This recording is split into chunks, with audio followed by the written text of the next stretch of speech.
Morning दोस्तों। मेरा नाम है माया और आप जुड़ चुके हैं जनहित की आवाज के साथ। आप सोच रहे होंगे आज का टाइटल पढ़ के कि मैंने ये क्यों लिखा है टाइटल, चुप ने मुझे चुप कर दिया। इसके पीछे कुछ मिस्ट्री है, थोड़ी देर में बताएंगे। पहले कुछ खबरें देख लेते हैं। अमेरिकी अंतरिक्ष एजेंसी नासा का ओरियन कैप्सूल चंद्रमा के चारों ओर दूर तक फैली कक्षा में प्रवेश कर गया है। अधिकारियों ने कहा कि चंद्रमा मिशन के शुरुआती देरी के बाद अब ये सफलतापूर्वक आगे बढ़ रहा है।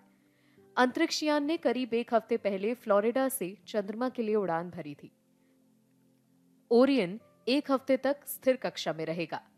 रिपोर्ट्स के मुताबिक ओरियन कैप्सूल पृथ्वी से तकरीबन 3,80,000 किलोमीटर की दूरी पर था। आने वाले दिनों में 4,32,000 किलोमीटर की अधिकतम दूरी पर पहुंचने की उम्मीद है। चंद्रमा के चारों ओर आधी परिक्रमा करने में ओरियन को लगभग एक हफ्ते का समय लगेगा। इस मिशन के सफल होने पर नासा 2024 में अंतरिक्ष यात्रियों को चांद के आसपास भेजने के मिशन को अंजाम देगा। इसके बाद नासा 2025 में एक यान को चंद्रमा के दक्षिणी ध्रुव के पास उतारने की कोशिश करेगा। तो ये नासा के फ्यूचरिस्टिक मिशंस हैं, जिनके बारे में हम आगे बात करेंगे। फिलहाल चलते हैं साइबेरिया की तरफ, जहां पर कुछ पुनर्जीवित हुआ है। जी हाँ, साइबेरिया के पर्माफ्रॉस्ट बर्फ में 48,500 साल से सो रहे कई वायरसेस को वैज्ञानिकों ने पुनर्जीवित किया है। ये सभी रूस के सुदूर पूर्वी इलाके में स्थित साइबेरिया के पर्माफ्रॉस्ट से 5 अलग अलग प्रजातियों से संबंध रखते हैं। इनका नाम मेगावायरस मैमथ है। ये वायरस उस दौर के हैं जब साइबेरिया में हाथियों के पूर्वज मैमथ घूमा करते थे। आपने मैमथ्स की फोटो देखी होगी, जिनके बहुत लंबे लंबे व्हाइट कलर के बाहर के टीथ होते थे, बहुत बड़े हुआ करते थे डायनासोर्स के टाइम के। उनको मैमथ कहते हैं। वो एक्चुअली हिमयुग का समय था। हिमयुग के समय से साइबेरिया के पर्माफ्रॉस्ट बर्फ में कई वायरसेस दबे हैं। वैज्ञानिकों ने इनमें से कुछ को निकाल कर जिंदा किया है। वैज्ञानिकों का कहना है कि जिस तरह से जलवायु परिवर्तन के बर्फ तेजी से पिघल रही है, ऐसे में अचानक वायरस का संक्रमण फैलेगा तो खतरा ज्यादा होगा। इसीलिए पहले ही इन वायरसेस को खोज कर उनकी स्टडी कर लेना चाहते हैं, ताकि उनके संक्रमण से बचने का तरीका खोजा जा सके। वैसे वैज्ञानिकों का काफी स्मार्ट मूव कहा जा सकता है। इसी कड़ी में सैंपल कलेक्ट किए गए हैं और इनमें से कुछ वायरस 48,500 साल पुराने हैं। तब से लेकर अब तक ये बर्फ में दबे सो रहे थे, अंदाजा लगाइए। लेकिन अब ये जाग गए हैं। इनमें से जो 3 वायरस सबसे नए हैं, उनकी उम्र 27,000 साल पुराना है। इन वायरसों को मैमथ के मल से हासिल किया गया है, जो मैमथ के बालों में लिपटा हुआ था, बर्फ में जमा हुआ था। इन्हें नाम दिया गया है मेगावायरस मैमथ, पिथोवाइस मैमथ और साथ ही Pandora virus mammoth.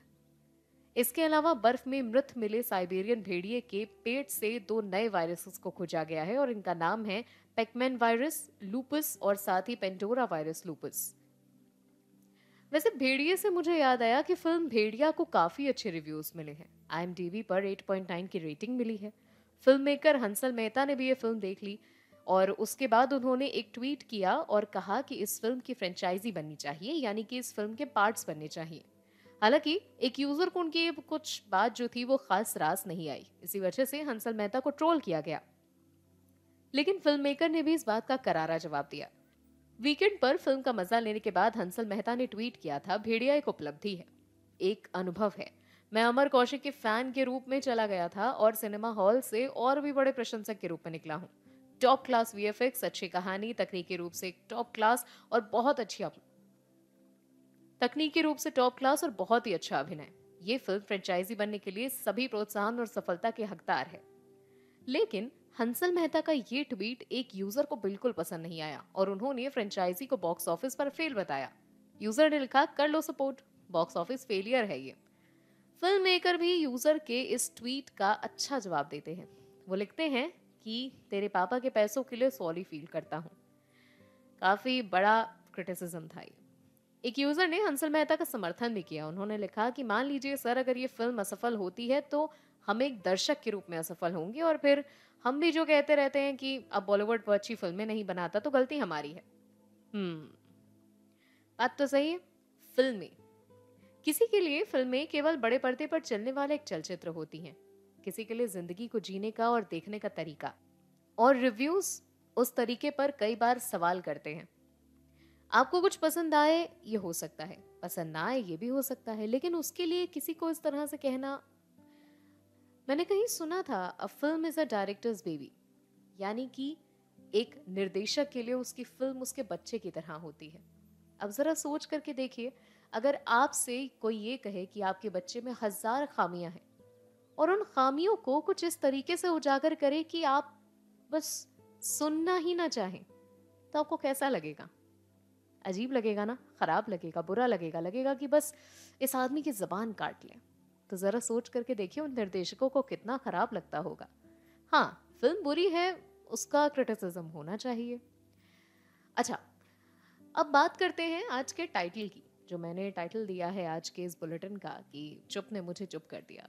Sunny Deol की एक मूवी आई थी चुप, कल मैंने देखी और मुझे बहुत वक्त से ये मूवी देखनी थी। मैं एक सिनेमा लवर हूँ, शायद इसलिए मुझे ये मूवी बहुत ज़्यादा पोइटिक लगी। ये एक बहुत बड़ा मेटाफर है सिनेमा पर, क्रिटिक्स पर, मीडिया पर और साथ ही हमारे सिनेमा देखने के रोल पर। मुझे ये लगता है कि सिनेमा हर इंसान को देखना चाहिए, जो नहीं देखता उसे भी देखना चाहिए, क्योंकि ये आपके जीवन का जो खालीपन है उसको भरता है। कहीं ना कहीं ये तो सिर्फ एक मूवी है, लेकिन क्या असल जिंदगी में हम ऐसा नहीं करते? क्या असल जिंदगी में हम किसी भी आर्टिस्ट की आर्ट को परख ही नहीं पाते, समझ ही नहीं पाते, जान ही नहीं पाते कि उसने किया क्या है, क्या बनाया है?